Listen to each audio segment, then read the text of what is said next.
Hi guys, this is Ranjit, and in this video we'll be having a look at this new Realme 10 Pro Plus smartphone. And I have been actually testing this smartphone the last couple of days, so we'll have a look at it and I'll give you my opinion, what do I feel about it. And I would say in a lot of aspects, I felt truly the Realme 9 Pro Plus was a better device than this one. But let's get on with this one. So it gets in this box. Obviously, I've opened it, I'm using it. The big standout of this smartphone is the screen. And if you notice, of course, it's an AMOLED screen and it's curved. So again, in this range, generally, we never used to get curved screen. And it's actually a very good AMOLED screen that they're using. It's a 120 hertz proper one.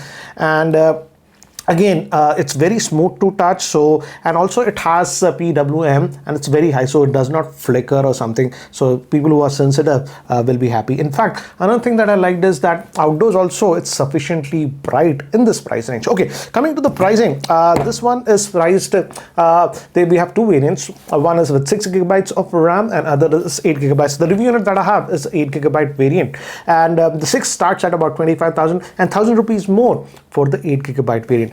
In the reviewer's guide, they also said that there'll be a variant with 256 GB of storage, but on Flipkart, where it's available, I did not see the 256 GB variant. So that's what it is.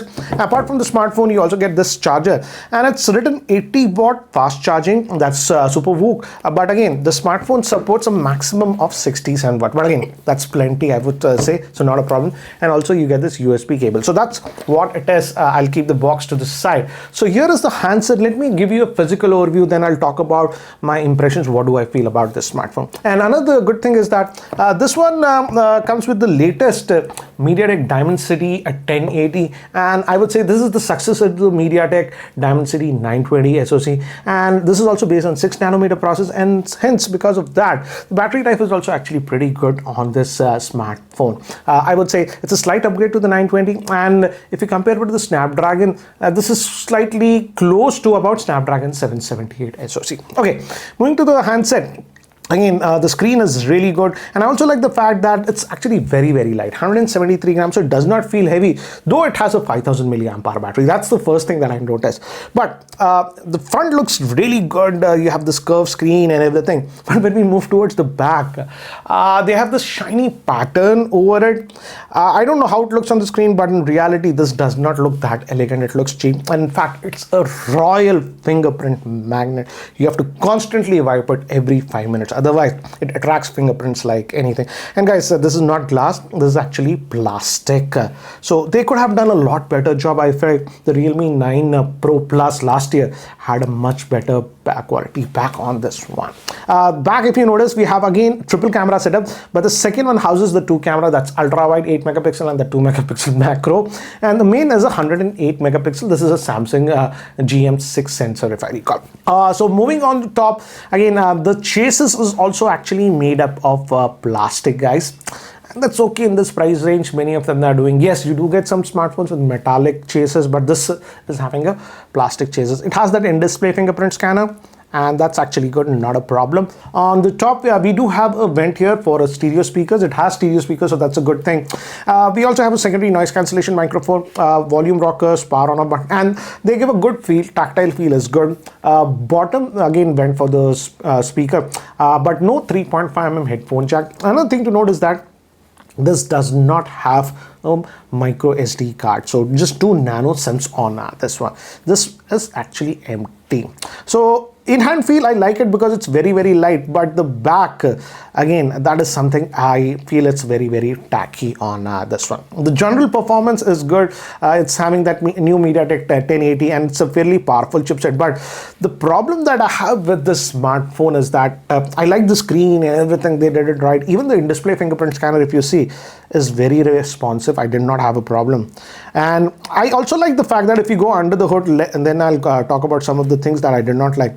If you go to about the phone, this is running on the new Realme UI version 4, and this is actually Android 13. So I was very happy that they are bundling Android 13 out of the box, because I know still now we are end of 22 and 23 is going to come out, but there will be some smartphones that will still come up on Android 12. So that way I was very happy with this.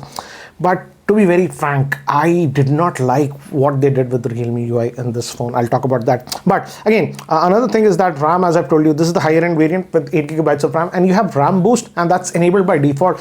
But if I were you, I would just strictly disable it. You can actually enable it or disable it. Just disable it to get the best performance, in my frank opinion. And also another thing to note is that, let me actually show you that if you go to the display options over here, where did this go? Okay, display options. You do have, what do you say, screen refresh, and it was by default set to auto, and I generally leave it on auto on most smartphones. But I noticed that when I was leaving it auto, the fluidity was not that much, so I had to force it to 120 hertz to get the best fluidity. That's my frank opinion. So again, some software optimizations have to be done.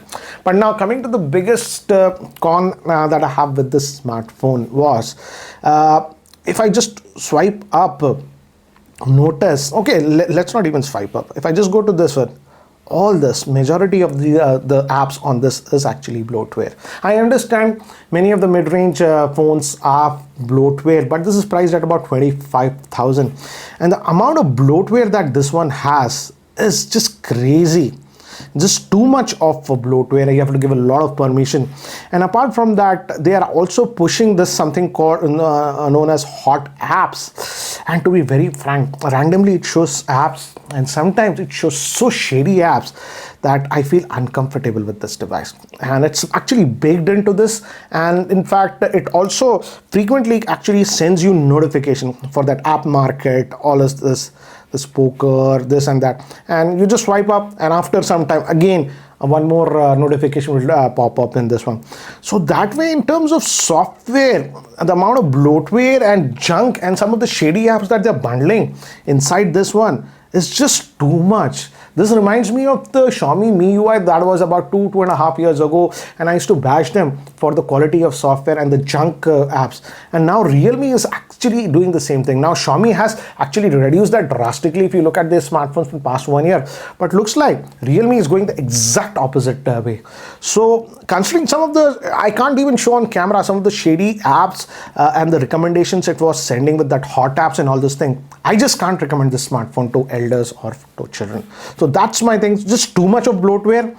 I don't know what's wrong with Realme. Their UI used to be a lot cleaner earlier, but they're exactly going in the opposite way, in my frank opinion. The screen is the standout on this one.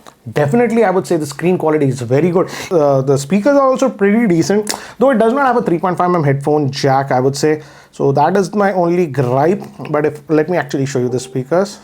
Okay, the orientation change also sometimes is a little bit flaky on this smartphone. As you can see, auto rotate is there. See, it didn't do. So that is, I don't know, it's just my unit, but I noticed that quite a few times. So this is the max volume.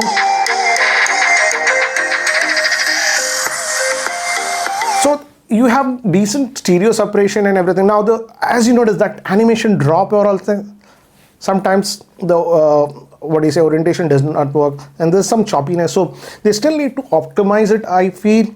But again, they have to actually reduce the bloatware, because of course so much bloatware is baked into this, and that will be also eating a lot of system resources. Apart from the junk notifications, some shady notifications started sending us.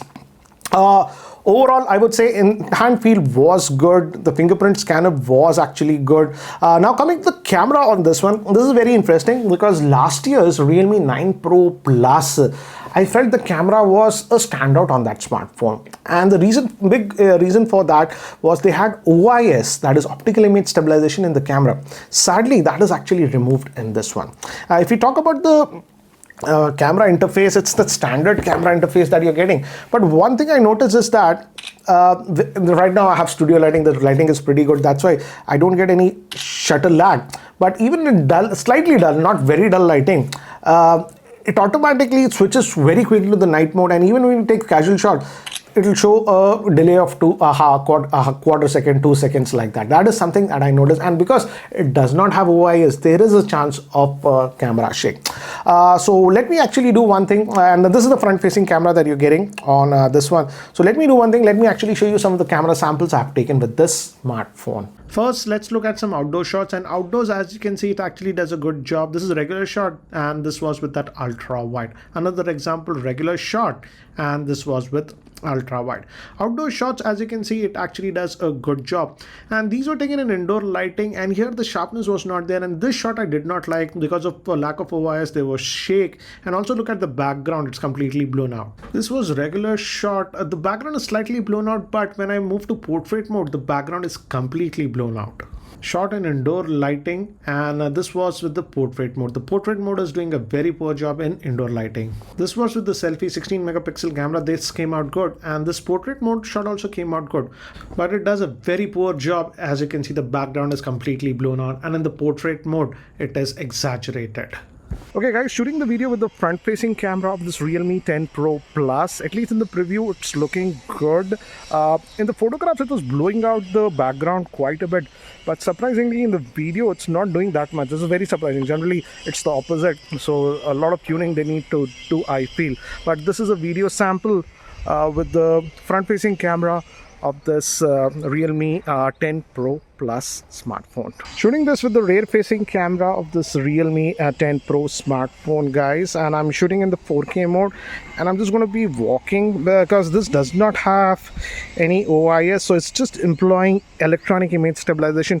I do feel that the OIS is a big miss on this smartphone, because particularly when taking photos in low lighting, the shutter lag is quite evident. I would say it frequently goes to the night mode automatically. But this is the video with the rear facing camera. Let's see the focusing, and this is nearby, and so focusing is not a issue, I would say. So guys, this is the Realme 10 Pro Plus smartphone. What do I feel about this one? I would say in terms of screen quality, Realme has done a great job with this one. It's a very good AMOLED screen that they have put. It's actually 120 Hz 10-bit panel. The quality is good, enough brightness that you won't complain. And also it's curves that some people would like, because generally these curved screens were reserved for very higher end price mode that were priced more than 45,000. So they have brought it down here. So that the way they have done a great job. But again, I don't like the back on this one. It's a fingerprint magnet. It's a plastic bag, so this will definitely get scratched up. And also in person, this looks a little bit tacky to my frank opinion. But apart from that, the biggest complaint that I have with this smartphone is the amount of bloatware that is actually added on this one, and some of the shady stuff like hot apps and stuff that continuously try to send you notifications. If you just remove this also, after some time it will send me another notification with some shady app or something like that. So that is prevalent, and because of that, I would say I can't recommend this smartphone to elders or to children, because they might accidentally access those shady apps or some of the really bad apps that I can't even talk about on video. So that is something that I do not like on this one. And also in camera, I don't know why Realme removed the OIS, and because of that the camera performance also definitely took a hit. And if I have to be very frank, I would say the Realme 10 Pro Plus, I would say if you're a Realme fan, I frankly feel the Realme 9 Pro Plus was a better overall smartphone compared to this one. Anyways guys, that's it for now for this video. What do you guys feel about the Realme 10 Pro? Do let me know about that one. Anyways guys, that's it for now. Thanks for watching. This is Ranjit, and I hope to see you in my next video.